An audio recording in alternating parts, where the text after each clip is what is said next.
whenever given grounded in the Suez, the Egyptians arrested it, charged it with $916 million worth of funds. There was a 300 million in salvage. There was 300 and something million in additional above and repairs to the canal. And then my favorite was 300 million for offending the canal, which is literally what they said. They said, you did dishonor to the canal by doing this.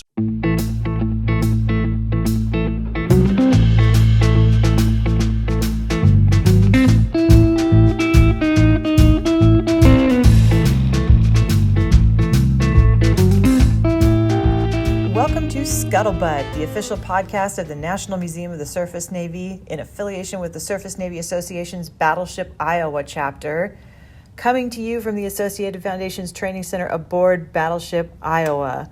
We are back with part 2 of our conversation with Sal from What's Going On with Shipping, and if you haven't checked out his channel yet, it is linked in the description. It's really good stuff. Go give it a look. But after you finish this podcast, so in the room, we have Iowa's COO and various other titles, Mike Getcher, our development director, Kyle Obby, and me, Marianne Fengler. I run comms.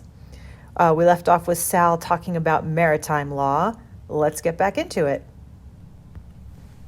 Yeah, I've even had a kind of a curious question about if we were in fact hit by a vessel and we were more or less stripped off the dock, are we a vessel not under command? Where does salvage rights come into that?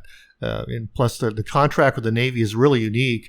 We literally own the vessel, Sal. We own a battleship. Raise your hand if you own one. But if the Navy wants it back, they can take it back.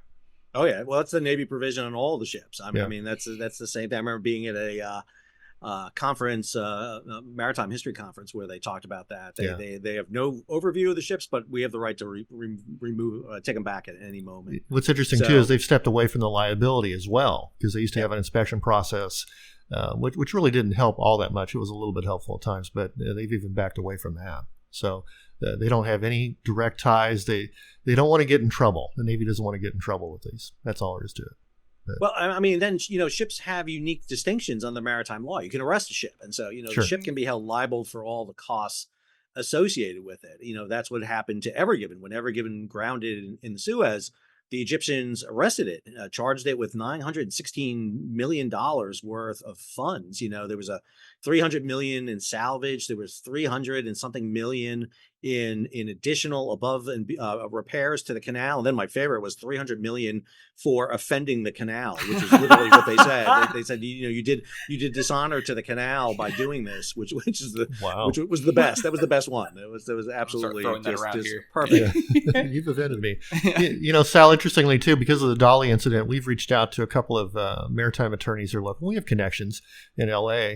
And interestingly, one of the first ones we contacted said, well, if we ever have an allision here, we don't want to be in conflict, so we're going to stay out of this one. We just wanted to get some advice on what our position might be if we get hit. Yeah, matter of fact, I just heard from the John Brown, which is the Liberty ship up in Baltimore. They had to cancel a sail, which they were going to do in May. So, I mean, there may be a suit that they can levy against the DALI for loss of wages and money for that. So, liquidated damages. There's a lot of impact. Not to mention offense. Yeah, the liability issues. When I did that video, I wasn't kidding. You're talking about $2 to $3 billion is about the good ballpark they're looking at here in terms of that. The easiest liability is when the ship sinks out in the ocean. You've got ship costs, you got cargo costs. That's a nice flat number. You can figure that out.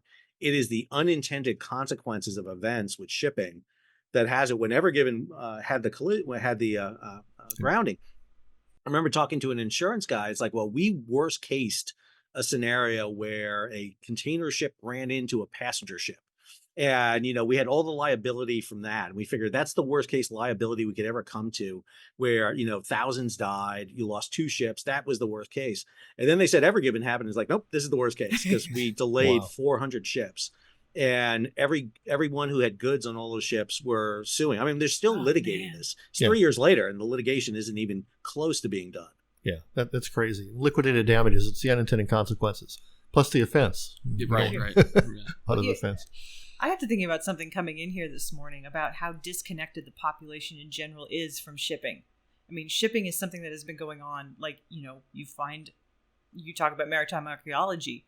how many shipwrecks from back in the day carrying amphorae and whatever. It's been there forever. And average people just have zero connection with it. They have no idea where all their goods come from. That's one of the things that we're trying to bring attention to here, and that and the Navy's role in protecting all of it. Yeah, the maritime historian and the nautical archaeologist in me and the material culture guy in me have been, talking about this. If I had my druthers, had the time, I could do it. It would be to set up kind of almost like you see with the guided tour rides, but do that around the U.S. going to ships and going to museums where you talk about the evolution of, shipping, in the history of the United States, because I think it would be absolutely fascinating to, use the backdrop of the historical vessels we have and talk about it, because again, it's an amazing history. But the problem is over the past 50 years or so, Americans have been largely detached from the sea. What they have seen is the Navy. That tends to be the one aspect. So you get tours on Iowa because it's an Iowa class battleship. It's a big honking battleship. People like it. I like the guns. I like big 16-inch 50 calibers. It's great. It's fantastic. I love these things. But at the same time, it's understanding, you're right there across from a working port. And then you literally have, sea power encapsulated right there. Yeah. You've got the military side. You've got the commercial side. I was just in a conference yesterday talking with Nick Lambert, who just came out with a brand new book on reinterpreting Mahan and Mahan's definition of sea power. And it's fantastic because Nick says basically what my interpretation has been for Mahan for a long time is that he's talking about the understanding of sea power is commercial and military. That's the thing. It's trade. It's all about trade. Yeah.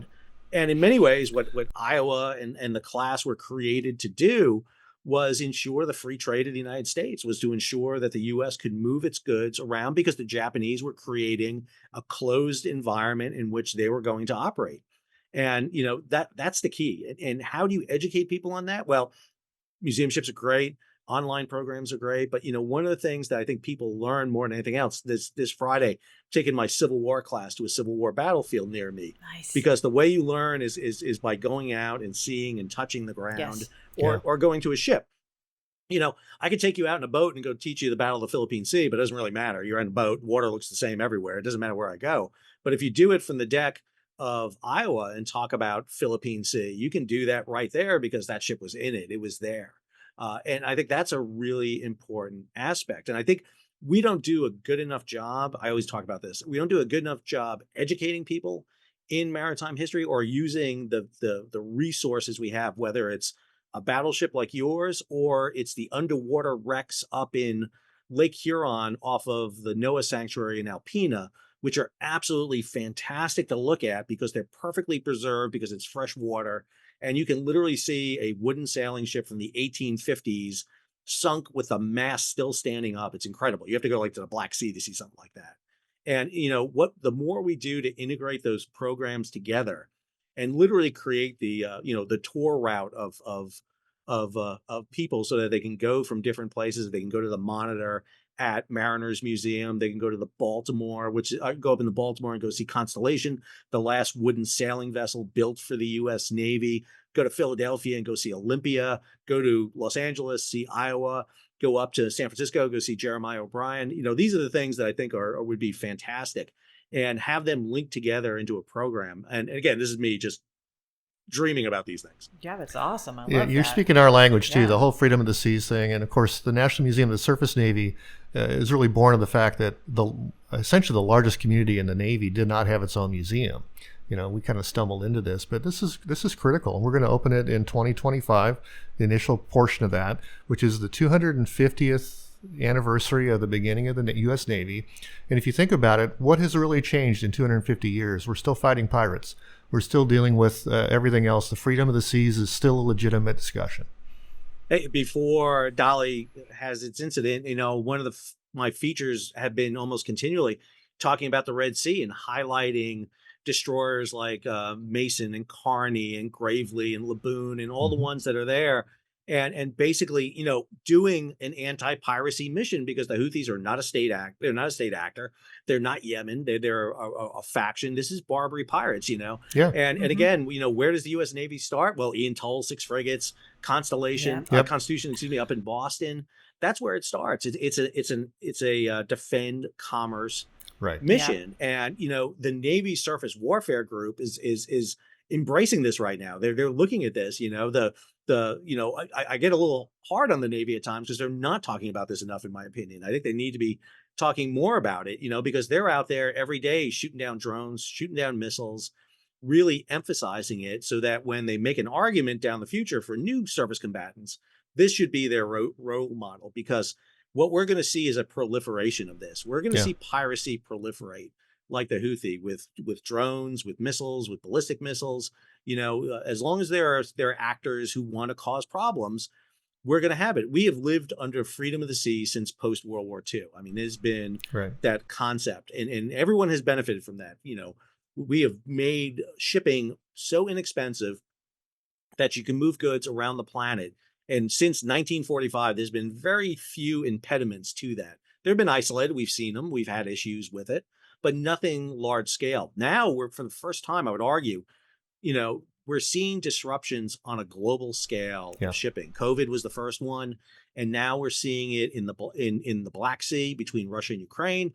We're seeing it in the Red Sea with the Houthi. We're seeing it in the South China Sea, and my concern is we will see it on the Blue Sea between some other factions. And what does that mean for not just the U.S., but for global trade? Yeah, huge questions. Yeah. You recently did a podcast on the Navy's 30-year shipping plan. Talk a little bit about that. So, first of all, let me be clear. I joke about the Navy 30-year shipping plan because this is a requirement from Congress. And let's be clear. If the Navy had a 30-year shipping plan in 1890, it wouldn't have included dreadnoughts. If they had one in 1910, it wouldn't have had aircraft carriers. If they had one in 1940, it wouldn't have had nuclear ballistic submarines in it. Right. So, predicting 30 years out is a tough thing. But, we just had the story come out. USNI News published a story that the Constellation frigate, named again for some of the first frigates coming out, these are the new guided missile frigates based on a foreign design, the FREM frigate, is going to be 3 years late. It was supposed to be 2026. Now it's 2029. And I think shipbuilding has taken a huge hit in the United States. Absolutely. In the 1970s and 80s, we basically divested ourselves of building commercial ships. We deregulated the industry. We got rid of the subsidies, which I know no one likes to talk about, but we got rid of the subsidies. But the problem is other countries embrace them. And if you look at China, Japan, Korea, that's how they do it. They build 94% of the world's ships. China alone builds 44%. Just one company in China builds 20% of the world's ships. And the U.S. has suffered for that. I mean, right up from where you are on your side of the river right there was huge shipyards that were being built that built ships during World War II. I mean, absolutely essential. The namesake of Mercy was built right there. So, I mean, you were building ships right there in Los Angeles, in Long Beach, like crazy. And what we have done is basically outsourced them. We outsourced them because, again, we lost that, sea blindness came in. We lost the visibility. The Navy viewed a Navy as a power projection force. We're going to launch from the shore, from the sea to a shore.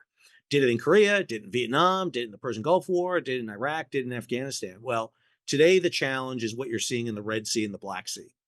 And I think we have to reorient ourselves. And probably having a shipbuilding capacity in the U.S. commercially would be a benefit. If you look at Japan, China, and Korea, right next to tankers and container ships and LNG carriers and cruise liners, they're building cruisers and destroyers and frigates and submarines. This is the thing that kind of plagues our shipbuilding industry, because the shipbuilding industry in the U.S. has one customer. It's the U.S. Navy.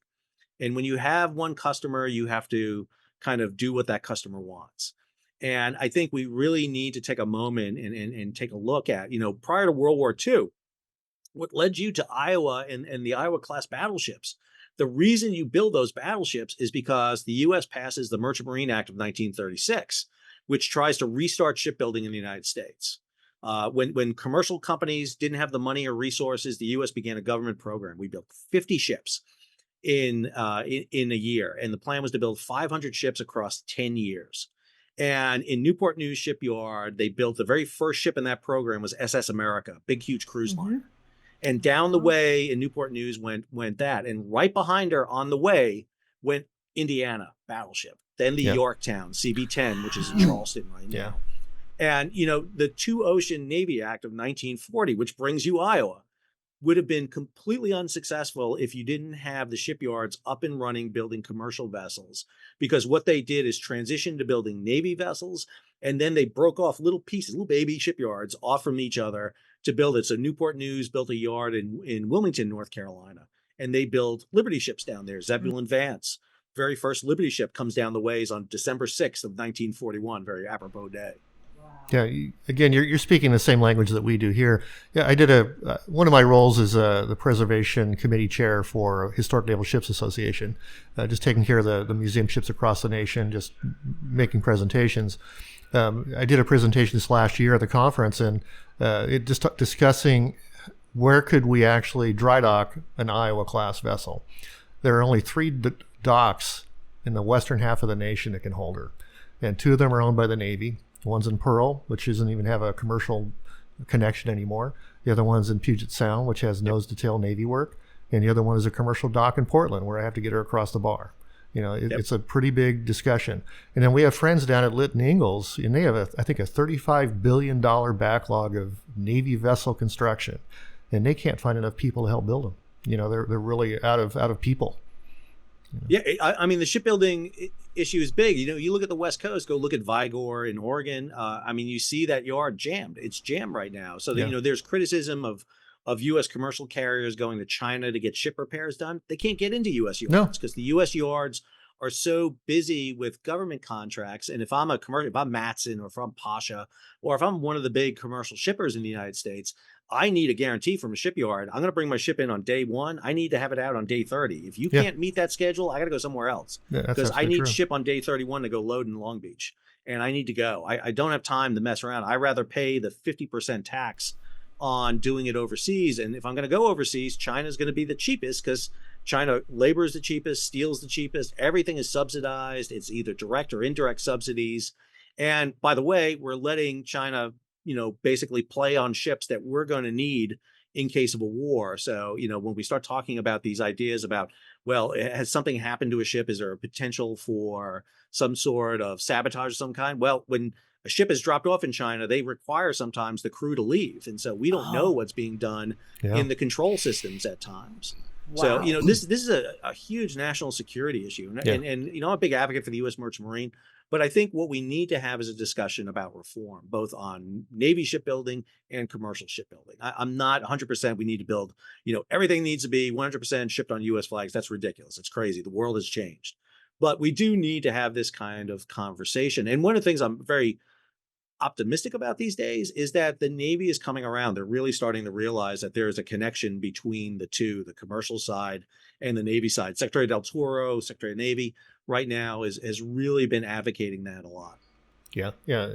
Again, you're speaking the same language. I did research just for that conference last year. I think out of the top 10 largest dry docks in the world, I want to say 7 or 8 were Chinese. Yep. Yeah. No question about it. So there's limited capability here. Of course, there's some other discussions on the BRAC group, but we won't even get into that today. But yeah, there's a ton of need here. It really is broad. It's an extremely fascinating topic that really doesn't kind of reach the public ears. Most of the time that you're just going to the store and picking up what you need, or you're seeing what you see about the kind of the safety side and the defense side of what's going on in the world, but you never really see the merchant marine or shipping or commerce side that affects all of our lives. So it's appreciate I kind of have a running gag joke I do when I give talks and everything. I said we all learned about the disruption to the supply chain when all of a sudden you went to the store and there was no toilet paper, and that kind of hit us right where we live, and it's like when you have a disruption in shipping and in supply, it can materialize in ways you never quite expect. And, we live in a just-in-time style of logistics, both in terms of commercial and the military. And this is the problem I have with the military, is they've adopted that style.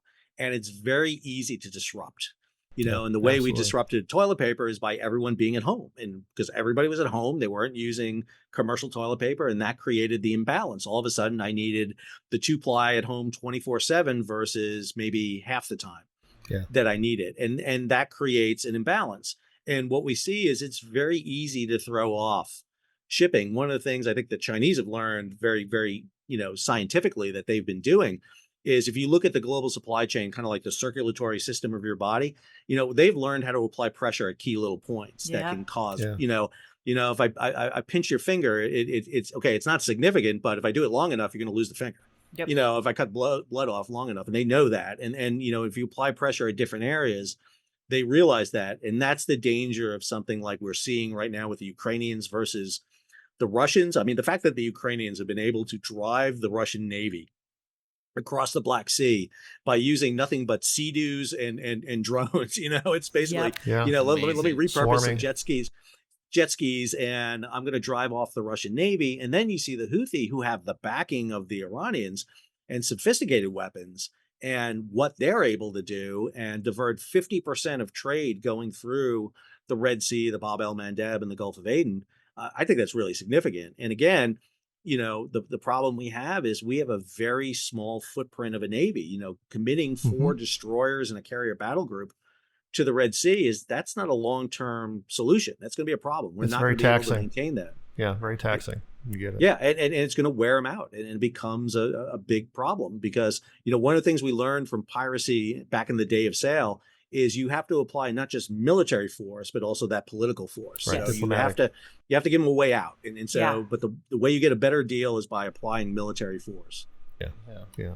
Carry a big stick. Yeah, absolutely. And so I mentioned our leadership summit from last year. This year's topic is more kind of close to home in that we have some world stage events coming up, Olympics, World Cup, things of that nature, where you're going to have swarms of people coming to Los Angeles. If you have an imbalance in any of those different areas related to the supply chain or the health and safety or transportation side of things in the city, how does that affect the other industries? And so that's kind of where our conversation this year is being built around, is how do you bring in people from all those perspectives and say, how are you preparing and empowering others and building relationships with key partners to make sure that you don't create that imbalance to where should disaster strike when you have a huge influx of people in the city, it doesn't all break down. And also parallel to that is, of course, the DSCA, Defense Support of Civilian Agencies. And it really is critical. If there's a major earthquake or some other natural disaster here in LA, everybody will be looking to the Navy. That's all there is to it. They will be looking to them to bring in whatever they need. We're actually experts at landing helicopters here. Of all things, I would have never imagined. We actually are participating in that. We do the DSCA drill for LA now during LA Fleet Week. It's really an interesting position to be in. The presidential visit was fun because they did a practice. They were going to fly him in, and they brought in the whole thing. They brought in 3 Ospreys and 2 Marine Ones. It was pretty cool. Yeah, it's amazing how they don't have all the relationships. And to be fair to everybody in the military, people are rotating out. So all of those relationships change. Oh, yeah. So it's always there. So this is fun. I'd love to have more conversation. Yeah, we got to have you back, Sal. Yeah, we have some other ideas too. We'll talk offline, but really fascinating stuff. Well, listen, I'm happy to help and support you guys in any way and everything. Same goes for you. What you guys do with Iowa and with the Historical Naval Ship Association is great. So, it's amazing, and the amount of attention, I've never thought I'd see so much battleship news going on with Texas and New Jersey moving and everything like that. Yeah. You guys are better than aircraft. You got more battleships at sea than aircraft carriers. Right. Which is good to see back in the day. And we got a turning turret over here, so we're all good. I mean, that's the thing. If you guys can, show off in any way. I've believe it or not, I've been on every battleship of yours. I've been get out here. Come on. I was on Wisconsin and Missouri when they were actually out in the Gulf in the last tour back in the 90s. So I was on them, and been up on New Jersey, up in Camden. I've been in Massachusetts and Alabama and Texas. Yeah, my dad was a Massachusetts sailor, so that's the home home battleship in some ways for me. Yeah, so I'm serious, but one of the things I've talked about doing is almost like a battlefield tour. I got buddies who do battlefield tours in Europe and everything like that, and my dream is to put together one and run it up and down the one of the coasts or do something and hit a couple of ships and just use use Constitution, use Constellation, John Brown and Monitor and Merrimack down there at Mariners, and just run it, because I think it'll be a lot of fun. I think you can do it interactively too. I think the fact that not everybody can get to the East Coast too, which makes the West Coast, you guys, really essential for that, is really a lot of fun. Yeah. This is fun. We'll have more. All right, cool. Well, all right, guys. Well, it's good to meet you and good to talk to you and everything. And anything I can do to help support you, just give me a shout. Yeah, same goes for you. We'll be letting people know about your podcast, and we'll put a link to you in the description and all that good stuff. So we'll see you. That's again. good. And if Ever Forward comes in again, just throw some bumpers out on the side, just to be some really big bumpers. Really big bumpers on the side. Yeah. And everything. Exactly. All right, Awesome. so thank you guys again for tuning into Scuttlebutt. We'll be back with more podcasts. If you want to get in touch with us, podcast at labattleship.com. Hit us up, leave us some comments and questions. I'm sure we're going to get some good ones on this podcast. So thanks for tuning in, and we'll catch you on the next Scuttlebutt.